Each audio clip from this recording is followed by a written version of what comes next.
আপনার উল্টো দিকে যে দুজন প্রার্থী, একজন বিজেপির, একজন তৃণমূলের, তারা দুজন তো যখনই নির্বাচনী প্রচারে যাচ্ছেন তখন একে অপরের বিরুদ্ধে কথা বলছেন, কিন্তু সেখানে কোথাও বামপন্থীদের অর্থাৎ সায়ন ব্যানার্জি যে প্রার্থী সেখানে তার প্রসঙ্গ আসছে না। তারা কোথাও কি শূন্য, আপনাদের সেই সাংগঠনিক শক্তি নেই, তারাও আপনাদেরকে ধর্তব্যের মধ্যে রাখছেন না? দুটো কথা। এক, তৃণমূলের প্রার্থী নিজেকে নাতি বলছে, বিজেপি প্রার্থী নিজেকে দাদু বলছে।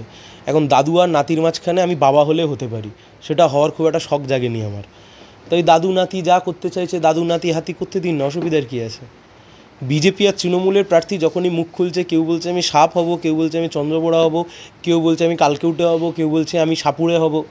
তারা হোক, সাপুড়ে হোক, সাপ হোক, অসুবিধার কী আছে? কিন্তু কেউ তো কর্মসংস্থান নিয়ে কথা বলছে না, কেউ তো পেট্রোল ডিজেলের দাম কমানোর বিষয়তে কথা বলছে না, কেউ তো কথা বলছে না বেকার যুবককে কী করে চাকরি দেবে, কেউ তো বলছে না হলদিয়াটার এই অবস্থা আজকে কেন হলো, কেউ তো বলছে না হলদিয়াটাকে নতুন করে কী করে রিভাইভ করতে পারবো। ওরা চাইছে এই খেলাটা তৃণমূল বিজেপির মধ্যে সীমাবদ্ধ থাক। এটা একটা খুব সুন্দর কর্পোরেট ট্যাকটিস, যে হয় তৃণমূল নয় বিজেপি, নয় বিজেপি হয় তৃণমূল, টোটালটা এর মধ্যেই থাকবে, এর বাইরে যাবে না।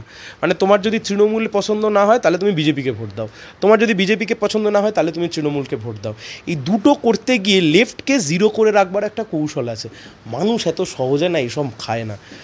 যদি এই কাজই চলতো তাহলে আমি আর আপনি, আমার পরিবার, আপনার পরিবার, তাহলে এখনও কোনো ব্রিটিশ সাহেবের বাড়িতে এখনও কাপ প্লেট আমরা ধুতাম, এখনও তাহলে দাসত্ব ওদের চলতো, ওদের এখনও রাজত্বটা চলতো। চলেনি তো, দেশ তো একটা সময়ের পর স্বাধীন হয়েছে। ফলত এই যে চটকারিতার রাজনীতি তা ধরা পড়ে যাচ্ছে।